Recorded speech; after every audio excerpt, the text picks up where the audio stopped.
boa tarde, né? Quase 5, daqui a pouco vira boa noite, né? Mas o tema para nós hoje é cura e autocura.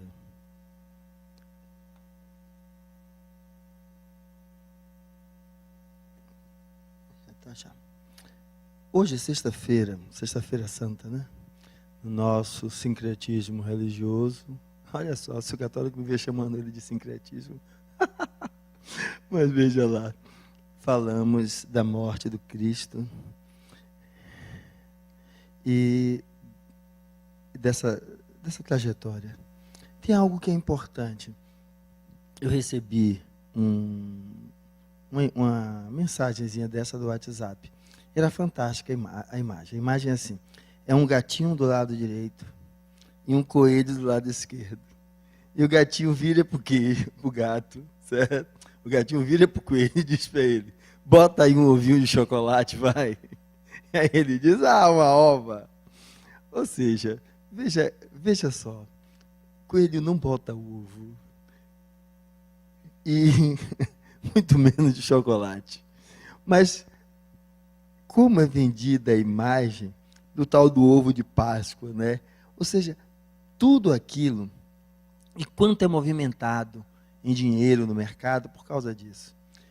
Uma coisa interessante é que algumas pessoas dizem assim, uma verdade dita com ênfase muitas vezes passa a ser uma mentira dita com ênfase muitas vezes passa a ser uma verdade. Assim como uma verdade que não é assumida com firmeza passa por uma mentira. Então, como nós vivemos muito mais de uma aparência, daquilo que se torna palatável, do que verdadeiramente daquilo que somos. Primeiro, porque se verdadeiramente vai ter diferenças, né? Se a gente pegar aqui, temos faixas etárias diferentes aqui no salão. Então, a menor verá de um jeito, a intermediária de outro, e a mais avançada de outro. Por que isso? Porque não existe uma única verdade. Porque, ao falarmos de uma verdade, estamos falando do parecer de um observador sobre algo que acontece. E lógico, como o parecer do observador, a lente que ele usa para enxergar vai dar para ele os ditames e os limites daquilo que ele vai buscar definir para alguém ou para um grupo. E quando eu estou trazendo isso é porque nós vivemos hoje, na sexta-feira, a ideia, né, da paixão de Cristo. E algo que me chama muita atenção é que a ideia de que o Cristo morreu e ao ressuscitar, ele ressuscita, ou seja, o corpo que volta de novo. Eu ficava sempre a me perguntar, né? Mas para onde? Esse corpo que é finito, esse corpo que depende de um alimento relacionado a essa dimensão, aí nós vamos falar do Espiritismo, onde ele vai descrever que existem vários mundos, que existe a dimensão material e a dimensão espiritual, e que a dimensão espiritual ela é composta por diversas formas de colônias, né? de agregações espirituais. E quando a gente vai buscar os livros e vai ler, vamos encontrar relatos, como o relato de Violetas na Janela, onde a nossa amiga ainda precisa trocar de roupa, se alimentar, ir no vaso sanitário. E nós vamos ler sobre um outro livro também muito conhecido, Nosso Lar, e aí onde ele vai mostrar também graus de tomo ainda, algo material, de maneira mais densa, próxima do nosso, aquela sopinha, aquele líquido para poder se nutrir com ele, mas que nem todos precisam. A gente, quando fala lá do gestor que gere a cidade, gere o núcleo, ele não precisa disso. Ele não precisa disso. Então, o que vamos nos perguntar é, se um espírito um pouco mais evoluído, ele já não precisa desses aspectos, para que de achos o Cristo precisaria daquele corpo que iria embora? Nós sabemos também que o espírito é capaz de se tornar tangível, que é o fenômeno que nós chamamos de materialização. Se tornar tangível para a nossa percepção. Então, se um espírito se torna visível aqui para todo mundo, isso não seria evidência. Isso seria materialização. E para que nós possamos entender que isso é algo que advém do espírito, e o nível de evolução do espírito vai dar a ele essa possibilidade. Temos um episódio que nos é muito significativo, que é o episódio de Santo Antônio de Pádua, né? Que ele está em uma localidade e ele se materializa em outra, em um tribunal, para defender o Pai. Ele se tornou perceptível, visível, tangível. Ele estava ali. Então, para nós percebermos que esse corpo, ele é algo necessário à dimensão que vivemos. E, saindo dessa dimensão, não tem porquê continuar com ele. Ele é uma roupa passageira. Mas, lógico, vamos entender como agora os ovinhos de Páscoa vêm com um brinquedinho dentro. E aí a criatura, você dá para a criança pega ali o brinquedinho e ela deixa ele intocável. Você volta um ano depois, está lá inteirinho. Não tem nenhum arranhãozinho. E a outra criança, na hora que pega, destrói. Que com 5 minutos já não tem mais nada. A perna para um lado, o braço para o outro, se era um bonequinho que tinha dentro. Esses são os extremos. E vocês vão perceber, ao contrário, as crianças que receberam, brincaram, quebrou-se o boneco em tal período, ela mudou de um outro formato. Então, quando eu olho esses aspectos, a pergunta que eu me faço é, ao lidarmos com a questão do corpo, porque quando a gente vai falar em cura e autocura, estamos em um trabalho de cura, a cura que nós devemos precisar, buscar na grande maioria das vezes, está dentro de 2 âmbitos, um do próprio âmbito físico e o outro do âmbito psíquico. Do âmbito psíquico, a pessoa está boazinha do lado de fora, mas com o psiquismo funcionando de maneira não equilibrada, não harmoniosa. E quando nós vamos olhar esses aspectos, para a gente procurar a cura, vamos encontrar várias propostas das mais diversas possíveis. Eu recebo, de vez em quando, alguns pedidos, né, de tratamento à distância, de orientação para tratamentos. Lógico, o que é que nós orientamos? Algo factível e que é em cima do que nós trabalhamos. Além do comprometimento físico, psicológico, vamos trazer agora o espiritual. Entendendo o espiritual aí como a presença de outros espíritos influenciando a pessoa e desencadeando ou funcionando como facilitador para desencadear as alterações que ele está vivendo agora. E aí o que é que nós vamos entender? Ao falar de autocura, então vamos querer curar o quê? Pelo menos esses 3 aspectos. A cura desses 3 aspectos, ela não se faz possível sem tomar-se consciência de si mesmo, de como está atuando. Porque, do ponto de vista espiritual, nenhum espírito tem o direito de fazer com qualquer um de nós o que quer que ele queira. Nenhum espírito. Para ele fazer alguma coisa, ele o faz se tornando instrumento ou ferramenta para algo que nós precisamos aprender.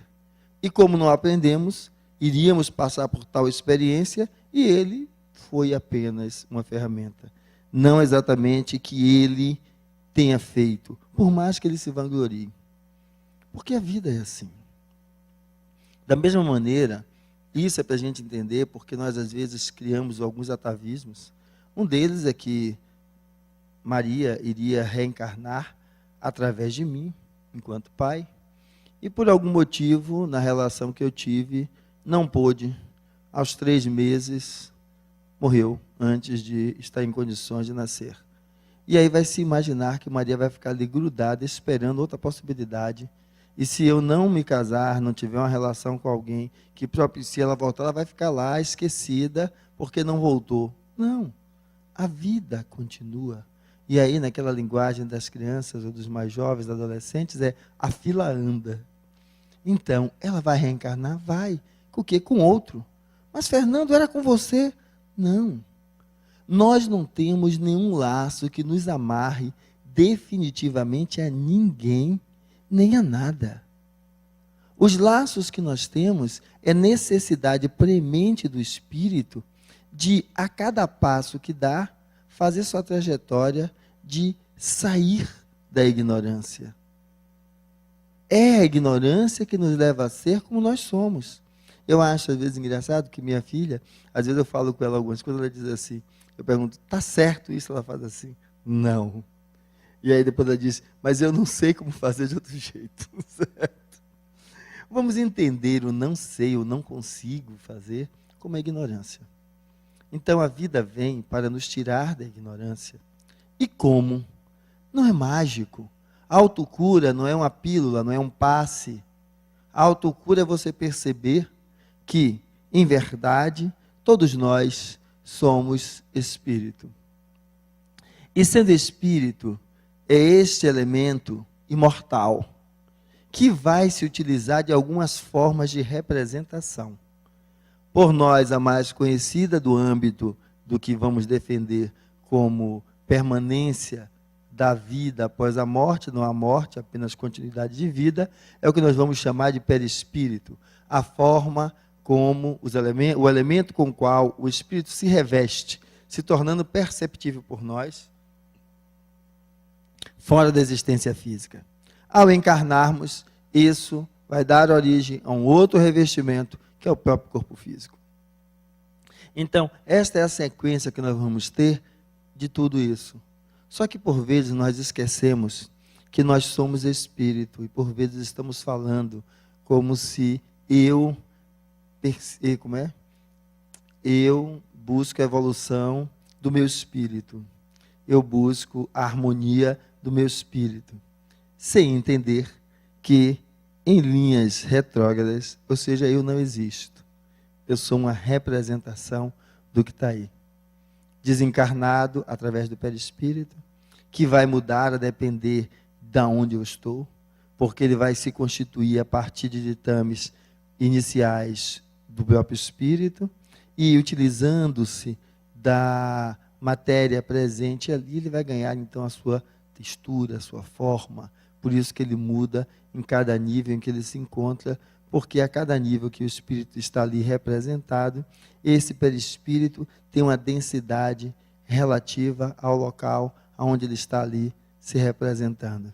E o que nós vamos entender como doença, que então é a proposta de lidar com esse corpo físico, é simplesmente um desequilíbrio ainda, se entendermos desequilíbrio como consciência plena, o estágio de maior equilíbrio, e a inconsciência, o estágio de maior desequilíbrio, aonde nós vamos fazer escolhas. Porque essa é a dificuldade que nós temos, de assumir que tudo que estamos a viver são resultados das nossas escolhas. E alguns vão dizer assim, não, mas eu não me lembro de ter escolhido isso. Mas é porque existem escolhas conscientes e escolhas inconscientes. O que são escolhas inconscientes? Lembrando-se daquele quadrinho que na sua imagem primaz é o espírito, depois o perispírito e depois o corpo. Nós vamos pegar duas criancinhas de mais ou menos uns 9 anos, dentro da favela, de uma mesma família, indo para a escola. E aí, os traficantes chamam-lhe para aliciá-lo. Um vai junto com os traficantes, vira aqueles aviãozinhos para levar e trazer notícia, recado ou algumas coisas. E o outro continua indo para a escola. E aí alguém vai dizer assim, lá na frente, lógico, a vida média dessas pessoas que foram lá para o tráfico é uma vida curta. Uma vida curta. Aparentemente fácil, porque vai ganhar dinheiro fácil e vai morrer fácil, tendo sua vida desprezada como se fosse uma folha de papel, que se joga no lixo por qualquer coisa. E o outro, a dificuldade, a limitação de não ter as coisas e ir adiante. E aí vocês vão me perguntar, não, ele virou médico? Não, ele é alguém que terminou o 2º grau, tem nível técnico, trabalha, formou sua família, está trabalhando, vivendo ainda na mesma região, só que tem uma casa já melhorzinha do que a dos pais. E aí, quando me perguntam, eu digo, isso é repercussão das suas escolhas. E alguém vai me dizer, não, mas naquela idade, aos 9 anos, ele não tinha como escolher. Ele, quem que você está dizendo? Ele, aquele corpo físico que você está olhando. Mas o que é que fez com que ele fosse por um caminho e o outro fosse pelo caminho do tráfico? As premissas do espírito. O espírito ainda na ignorância, buscando o caminho do mais fácil. Buscando o caminho daquilo que ele acha que tomou e pronto. E o outro espírito é um espírito que já tem mais estrada. Já entendeu que nada vem de graça. Que ele precisa esforçar-se para superar as barreiras que existem dentro dele mesmo. Que tudo que vem fácil, fácil vem e fácil vai. Então foi uma escolha a nível do espírito. Não foi da criança de 9 anos, que é aquele corpo que eu estou conhecendo. Só que os valores dela já estão presentes ali. E aí, por isso, vai tender para uma coisa mais ou para outra mais. Então, da mesma maneira que essa criança fez isso, somos nós. Sexta-feira é legal, porque assim, sexta-feira é dia da fartura, né? Aí tem não sei quantas comidas. Com azeite, sem azeite, e haja comida.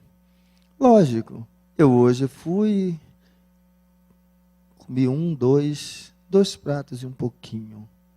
Imagina, já passei dos 50. Então eu tenho que diminuir a barriguinha, porque quanto maior a barriga, maior a chance de morte por infarto e por AVC.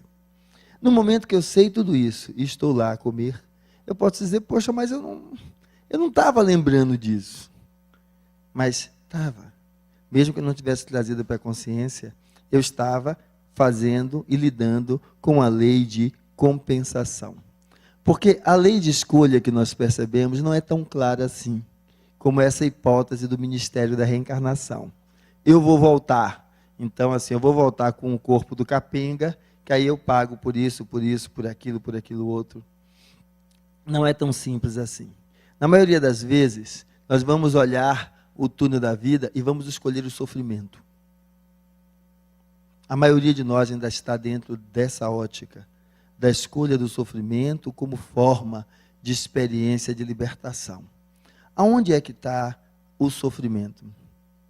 Brincando ainda com minha pequena, ela queria alguma coisa e ela faz assim, eu ia lhe pedir alguma coisa, mas eu sei que você não vai deixar, eu não vou nem pedir, certo? Ou seja, nós fazemos um pré-julgamento das coisas.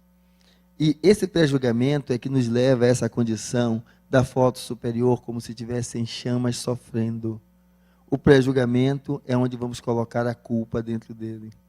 E por vezes ele pode ganhar uma dimensão fantástica, muito maior do que o que parece.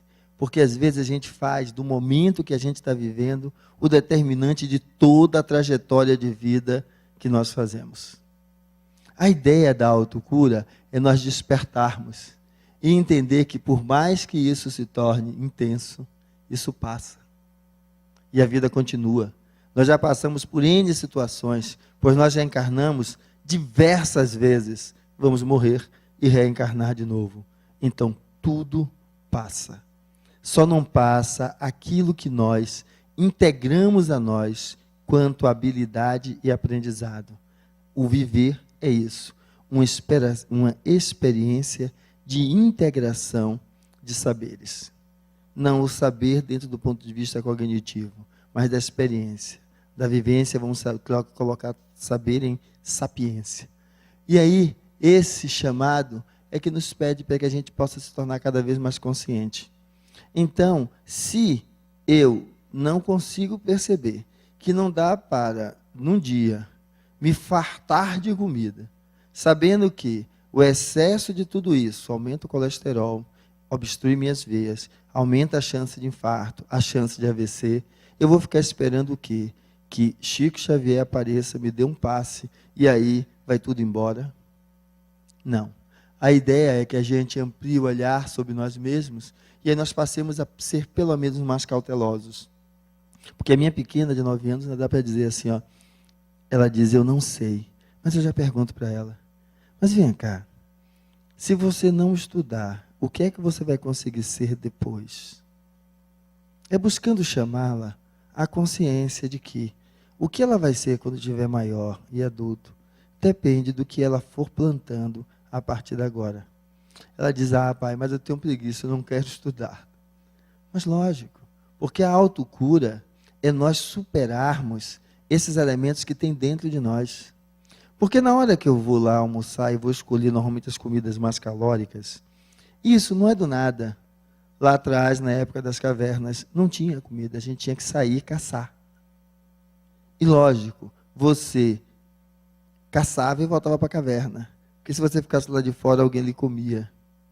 Então, você precisava de alimentos cada vez mais calóricos e guardar energia para o período que você não tinha como conseguir comida.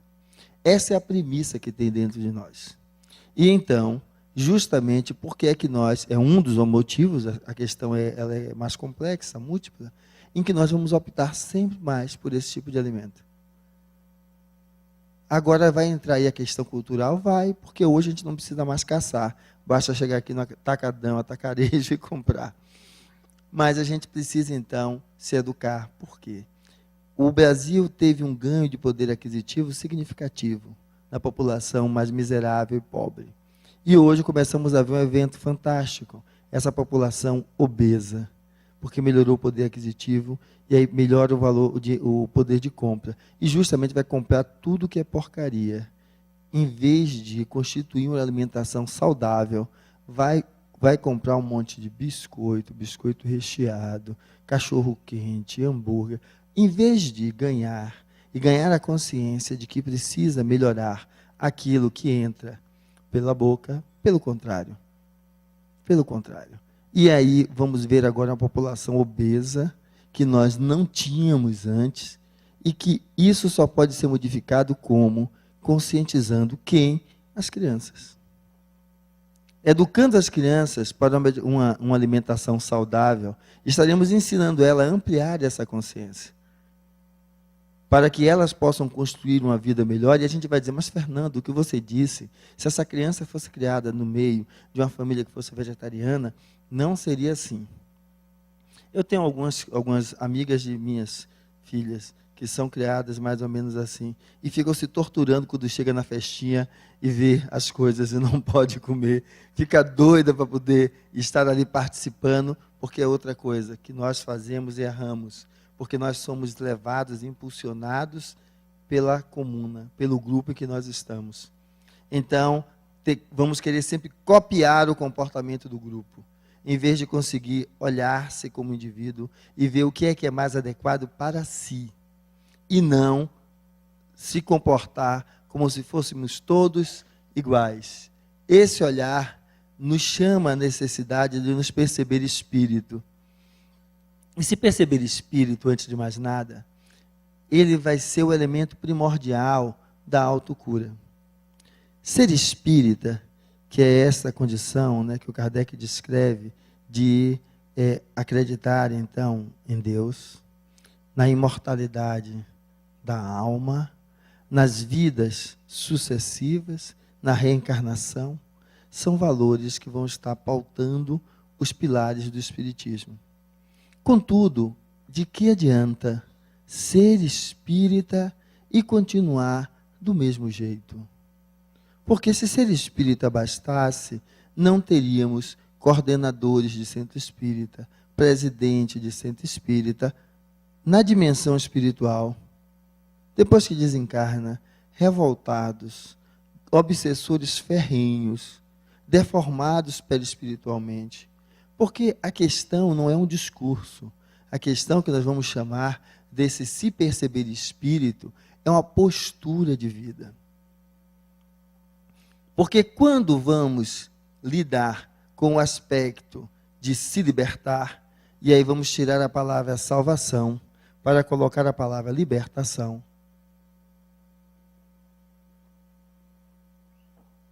Lembrando da Sexta-feira Santa, o Cristo, na minha interpretação, me traz a imagem de um libertador, não de um salvador. Um libertador, porque ele tem uma das suas parábolas, que ele diz que não veio trazer a paz, mas veio trazer a espada. A espada que separa pai de mãe, filho de filha, irmão de irmão. Ou seja, o que o Cristo vem trazer é uma proposta de individuação. Você deixar de ser aquela pessoa que a Maria vai com as outras. E você tem que fazer isso agora.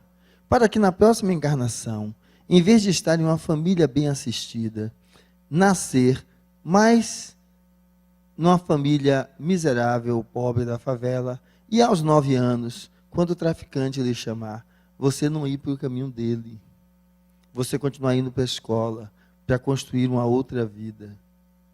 Porque esses aspectos são habilidades que foram integrados nas vidas anteriores. Então, busque integrar esses valores nessa vida. E uma das coisas de integrar valores é que não integramos um valor enquanto aquilo não se torna algo automático em nós. Para entender o que é isso, nós dirigimos, né? Você aprende a pisar na embreagem, para depois passar a marcha, tirar o pé, e aí o carro poder ir adiante. As trocas de marchas são feitas assim. Você só passa a dirigir de fato bem quando isso se torna automático. Você já faz sem pensar, sem olhar. Isso já é inerente a você. Então, uma das coisas inerentes que nós precisamos ter é aprender a respeitar o outro como ser humano. A respeitar o outro, porque na hora que nós vamos aprender isso, a gente não vai fazer igual aquela criatura que levou droga dentro da prancha para um outro país fora daqui e estava esperando ser executado, que um já foi, o outro eu não sei, mas estava na espera também. E às vezes um monte de pessoas com a comiseração pelo aquele pobre coitado que vai ser executado, só que aquele pobre coitado não tinha nenhuma comiseração por dezenas, centenas de vidas que seriam também despachadas, desprezadas, destruídas pelo aquilo que ele estava levando. É porque ele só olhava para o próprio umbigo. Ele só conseguia enxergar o que estava ao redor de si mesmo. Ele não buscava analisar a repercussão dos seus atos. É o que nós precisamos fazer. Olhar qual é a repercussão dos nossos atos. Se eu não ensino os meus a respeitar o outro, como é que eu vou ser respeitado? Se minha filha não é capaz de respeitar a empregada doméstica que lava o prato e varre a casa, e ver que ali é uma pessoa que merece respeito, que merece atenção, que é uma pessoa que tem a sua dignidade, que deve ser respeitada, como é que depois, quando eu estou velhinho, e aí ela me trata de outra forma, eu vou achar estranho? Eu não plantei. Para a minha empregada, eu só dava o resto da comida 3 dias depois que eu não quis comer. Para ela, eu só comprava o chupa-molho de 3ª categoria. Então, a gente ensina nisso. Não é pegar o livro dos Espíritos, o Evangelho, decorar, entrar aqui parecendo santo. Não. Perceber-se espírito, sentir-se espírito, isso é uma praxe que muda a sua conduta de vida. Faz com que você entenda a vida de uma outra forma. Faz com que você haja profilaticamente em prol do equilíbrio e da cura, que é o despertar da ignorância, para ser cada vez mais consciente nas suas atitudes, no seu movimento do próprio viver. Essa consciência, quando ela desperta, ela vai conseguir romper uma outra coisa. Porque há anos atrás, lembrando da história do Cristo, né, que está baseada no Evangelho, nos descreveram que nós caímos do paraíso. Então nós pecamos, porque o sexo é pecado, e por causa do pecado, iríamos viver sofrendo eternamente. Ou seja, o sofrimento, porque nós saímos de um paraíso. E aí nós vamos precisar de uma coisa chamada religião, que vai ser traduzida como religare, né? Então, nosso reencontro com Deus. Se lembra que eu comecei falando do coelho e do gatinho? O gatinho vira para o coelho e diz: coelhinho, bota aí um ovo de chocolate. E a gente entende que é um absurdo. O mesmo absurdo é esse. Se nós, enquanto pais, para aqueles que sabem o que é isso, né? Porque muitos pais são pais, tiraram o filho de suas entranhas, mas nunca os adotaram como seus. Nunca. porque os criam irresponsavelmente, os educam irresponsavelmente, então, aí não adianta. Mas aqueles que são pais, que sentem internamente, não é capaz, jamais abandonaria seu filho. Como é que Deus, algo que está muito além, nos abandonaria? Isso foi uma charge para nos vender o paraíso. Porque eles começaram a nos vender o paraíso. Haviam ainda, num passado mais distante, da mesma maneira que a gente compra ovo de Páscoa dizendo que é do coelhinho, se vendia indulgências. Pague isso aqui, aí fique tranquilo que a culpa foi embora. E um absurdo, porque mais uma vez é a mesma imagem. A maioria das coisas que nos atormentam, elas advêm da nossa culpa. Nós não aprendemos ainda a lidar com isso, a entender que nós erramos. E não devemos ter vergonha de dizer que erramos. Minha pequenininha de vez em quando chega e diz assim: pai, eu tenho algo para lhe dizer, mas você jura que você não vai brigar comigo? E aí eu digo para ela: não tem como eu fazer isso, eu não sei o que é, mas eu lhe garanto que vamos conversar sobre o que foi. Porque justamente nós precisamos aprender a lidar com os nossos erros, porque não acertamos de cara. Como ela agora está começando, às vezes ela quer pintar, né? E aí faz um garrancho, uns às vezes mais bem elaborado, outros não. E aí, quando é um mal elaborado, ela fica irritada. Eu digo: minha filha, calma, porque quem faz isso bem feito, faz bem feito depois de ter feito mal feito várias vezes. Cada vez que faz mal feito, vai aprendendo que tem que ir consertando. E quando, em vez de se irritar com o que errou, busca aprender no erro para fazer melhor, cada vez vai fazendo o desenho mais perfeito. Mas, às vezes, nós nos comportamos dessa maneira. A gente faz o desenho errado e começa a se culpar porque fez errado. Em vez de assumir. E sabe o que é às vezes assumir? Eu não estou vivendo isso ainda, mas eu vou viver, né? Se Deus me der essa permissão, nesse corpo físico, enquanto representação de mim, enquanto espírito, de mim mesmo. Essa é aquela experiência do adolescente. A gente pega o adolescente e começa a querer castrá-lo em mil coisas, porque a gente só vê perigo onde ele vê possibilidade de descoberta. Lógico que tem que haver um ponto do meio entre uma coisa e outra. Mas o que eu estou trazendo é a necessidade de nós olharmos para a trajetória dele, lembrando-se da nossa. Mas a nossa, não só minha, de Fernando, a dos meus amigos que viveram também. Como nós achávamos que o pai era careta. Minha mãe estava em minha casa hoje, estava dizendo para minha filha como é que ela se comportava conosco, né? E ela dizendo assim: eu não quero ouvir. Mas, ou seja, tem coisas que eu faço com minha filha hoje que são espelho do que meus pais fizeram também comigo. Então, é começar a olhar os filhos não como algo que você tem um controle, algo que você tenha posse, mas olhar com mais brandura. Porque uma das necessidades de reduzir a culpa é o que mais nos adoece. Nos adoece nos sentirmos culpados, impotentes, incapazes. E na realidade não é essa. A diferença é lógico. Da mesma maneira que para minha filha, quando ela quer desenhar uma ave, ela queria desenhar uma pomba, e que ela tentou desenhar e saiu um negócio meio esdrúxulo, se ela se irrita naquela hora, rasga o papel, joga fora, não vai alcançar a pomba perfeita? Nunca. Agora, se ela é capaz de assumir que fez daquele jeito, põe outro papel, tenta fazer melhor. Aí ela pegou uma outra, que era uma imagem, e ela traçou por cima, pelos limites, né? E aí ficou perfeito. Quando levou para os coleguinhas, eles disseram: não foi você que fez isso.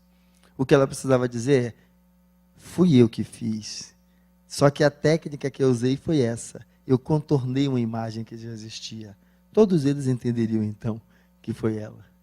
Então, é nós entendermos que cada experiência que nós passamos, elas são elementos que vão constituir a técnica que nós, enquanto indivíduos, vamos utilizar para lidar com a vida. E quando a gente faz isso, é fácil lidar com essa imagem que está aí presente, que é a imagem da culpa. A imagem dos 1000 dedos apontando sobre você. Está vendo? Você fez aquilo. Você é errada. Você não estudou. Você não cuidou do seu filho. Você não cuidou da pessoa que você amava. E vai lhe apontando. E você vai se tornando cada vez mais pequeno. E quando você se torna pequeno, quer dizer que essa coisa que ele aponta pode agora lhe moldar. E é muito tranquilo, porque às vezes é assim. Você está para fazer uma coisa ou não fazer. E aquela vozinha fica lá, faça, vai, tente, vai, faz. E aí você vai e faz. E aí depois ela volta e diz, está vendo? Olha o que você fez errado. Olha que não deu certo. É a mesma vozinha tentando lhe controlar. De um jeito, na hora que ele impulsiona, só faz você pensar naquilo. E depois, quando continua lhe controlando, só fazendo você pensar naquilo porque deu errado. E aí a gente fica perguntando a quem superar. Ah, são os espíritos. Não, é você mesmo. Olha, errei. Agora aprendi que não devo fazer desse jeito. E não vou fazer mais. E se de outra vez, de novo, for tentado, buscar uma técnica para não fazer isso. Aí eu falei da comida, que eu comi 2,5 pratos. Tem uma técnica que eu sugiro aos meus pacientes. Eu vou começar a usar. A técnica é, pode comer 2 pratos, só que você vai trocar o prato de almoço pelo prato de sobremesa. Então você tem direito a pegar o prato de sobremesa e comer nele, sem repetir. Pode encher o prato todo se você quiser. Fazer aquela montanha de servente, só que no prato de sobremesa. Então é uma técnica que diminui a quantidade que é ingerido. E se seguir, vai diminuir a ingesta, diminui então a sobrecarga de caloria e vai emagrecer. Mesmo que continue comendo a mesma coisa. Mas vai diminuir a quantidade. Então, técnica. Porque quando vamos entender isso, vamos ganhar liberdade. Porque qual é a liberdade? É entender que tudo que nos aponta, tudo que a gente passou, nos ensinou. E isso está traduzido em uma frase muito significativa. Tudo vale a pena quando a alma não é pequena. Então, tudo que você vive vale a pena, desde quando você busque tirar daquela experiência um aprendizado. E aí, quando isso acontece, não há mais nada e a sua mente está livre. E por que a necessidade de deixar essa mente livre? Porque essa mente que nós temos, ela atua sobre o corpo. Porque, se lembra que eu mostrei primeiro a luzinha, depois o perispírito e depois o corpo físico? Aquilo que o corpo físico vai trazer, ele é modificado pela vibração do espírito que está reencarnando. Então, é assim que eu e Maria, gêmeos, eu e João, gêmeos idênticos, com a mesma carga genética, eu posso desenvolver determinado aspecto e ele não. Porque não estão só nos genes. O gatilho para que aquilo se desencadeie ainda não conhecemos. E nós, enquanto espíritas, descrevemos que o gatilho está nas experiências retrógradas daquele espírito e na sua necessidade de aprendizado. E o gatilho é quando a necessidade de aprendizado é premente e aquilo que estava como predisposição passa a ser fato. Eu desenvolvo a doença. Eu desenvolvo a questão. Eu desenvolvo o problema. Agora, lógico, se eu já fui trabalhando a minha ignorância e aprendendo a ter uma outra postura, aprendendo a lidar com a vida de um outro jeito, eu altero, porque não existe destino. E aí vamos ter 2 quadros idênticos, com cursos completamente diferentes. Um que é a história de... como é o nome da menina, rapaz? Não é Shirley Temple, não. É a história de um autista. Uma criança que nasceu, depois a mãe começou a identificar sinais de autismo, e aí quando ela levou, tem anos atrás, Temple Garden é o nome do filme. Temple Garden. Assistam, que é interessante, para ver como nós somos determinantes, e não apenas resultados do meio. Os médicos diziam que aquela criança era doente, e que a culpa da doença era da mãe, porque o autismo era uma relação, era resultante de uma relação de inadequação entre a mãe, a relação mãe-filho. Ela era a culpada. E que aquela criança ia ficar assim, era um encosto. E ela começa a lutar, querendo integrar a filha dela à realidade. E veja, essa criança que era autista, ela fez escola, 2º grau, compatível lá do país, fez faculdade, mestrado e doutorado. Ela dava aula no doutorado. E era um autista. É a trajetória que ela conseguiu pelo empenho da mãe. A interação desses dois espíritos. A mãe incentivando e ela abraçando a possibilidade. Ela cria um equipamento chamado máquina do abraço. E essa menina, Temple Garden, que é onde está o filme descrito, ela vai modificar a forma de confinamento e de abatimento de bois. Trazendo, então, a forma mais, digamos, mais digna para que o animal seja morto, não sendo através do sofrimento como eles eram antes. É interessante o filme. Então, como a trajetória pode ser modificada. Da mesma maneira que ela transformou a trajetória dela, você pode transformar a sua. Nós podemos transformar a nossa. E aí, então, vamos perceber que espírito é um convite a essa percepção desse ser imortal. E a cura, que vamos entender como autocura, é esse despertar. Aonde nós podemos ir pela doença, mas quem vai não somos nós, é o nosso corpo físico. Mas que através da experiência da doença, nós podemos crescer e ir mais além, se não nos prendermos à limitação que ela nos traz, mas sim à proposta que ela nos traz, de sermos capazes de gerar algo a mais a partir dela. Porque é isso que a vida nos pergunta. O que você é capaz de gerar, além daquilo que você recebe nas suas mãos? E a resposta vai estar nisso. Na mente reside o comando. A consciência traça o destino. O corpo reflete a alma. Toda agregação de matéria obedece ao impulso do espírito. Nossos pensamentos fabricam as formas de que nos utilizamos na vida. Ou seja, o que tem, o que você tem, é resultado de como você pensa, como você vibra, como você atua. Modifique o seu comportamento. E você vai ver que as formas vão ser diferentes. Pois tudo aquilo que você vai definir como realidade depende dos seus óculos. E aí vamos ver uma imagem. Minha filha estava me mostrando essa semana. É uma criança que ela tem uma deformidade, que ela não tem, os membros dela são atrofiados, e a cabeça dela é voltada para o outro lado. E ela me mostrando que essa pessoa, já adulto agora, dá palestra. Como eu estou fazendo aqui? Falando sobre como dar um outro significado à vida. Ou seja, pessoas com muito menos deficiência do que eles, está de mão estirada, dependendo da esmola de alguém. E ele não. Ele está utilizando daquilo que ele tem, para poder passar uma mensagem e despertar no outro, que tudo vale a pena, quando a alma não é pequena.